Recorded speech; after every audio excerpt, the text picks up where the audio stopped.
এক মরুযাত্রী কাফেলার সাথে ঘটা বাস্তব ঘটনা। আরবের মরুভূমির মধ্য দিয়ে এক বিরাট কাফেলা যাচ্ছিল। হঠাৎ ওদের পানি শেষ হয়ে যায়। সেই কাফেলায় বড় ছোট, বৃদ্ধা, যুবক, মহিলা সবাই ছিলেন। তৃষ্ণার তাড়নায় সবার অবস্থা কাহিল হয়ে পড়েছিল।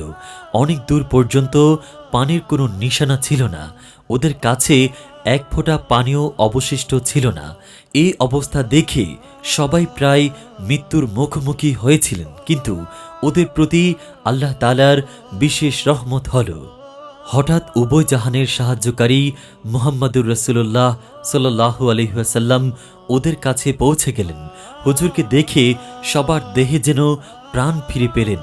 হুজুর সবাইকে সান্ত্বনা দিয়ে বললেন, সামনে যে টিলা আছে এর পিছন দিয়ে এক কালো রঙের হাবশী গোলাম ও তার উটনী সহ আমার কাছে নিয়ে এসো।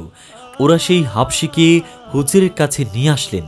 হুজুর ওর কাছ থেকে মস্কটা নিয়ে সেটার উপর তার রহমতের হাতটা রাখলেন, ওটার মুখ খুলে দিলেন এবং বললেন, এখন তোমরা যে যেরকম তৃষ্ণার্ত হও না কেন, এসো পানি পান করে নিজেদের তৃষ্ণা নিবারণ করো।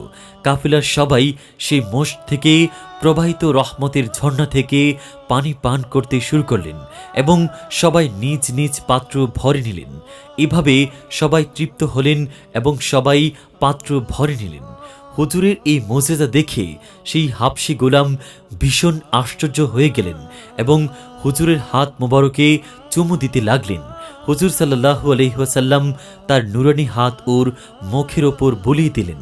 সঙ্গে সঙ্গে সে হাবশীর কালো রং উজ্জ্বল সাদা রঙে পরিণত হয়ে গেলেন। অতঃপর সে হাবশী কালেমা পড়ে নিজের অন্তরকে আলোকিত করে নিলেন।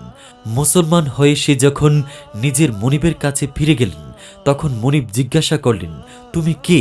সে বলল, আপনার গোলাম। মনিব বলল, তুমি মিথ্যা বলছ, আমার গোলামের গায়ের রং তো কালো। সে বলল, আপনার কথা ঠিক, কিন্তু আমি সেই নূরের উৎস নবী করিম সাল্লাল্লাহু আলাইহি ওয়াসাল্লামের সাথে দেখা করে তার উপর ঈমান এনেছি, যিনি সমগ্র সৃষ্টিকুল আলোকিত করে দিয়েছেন।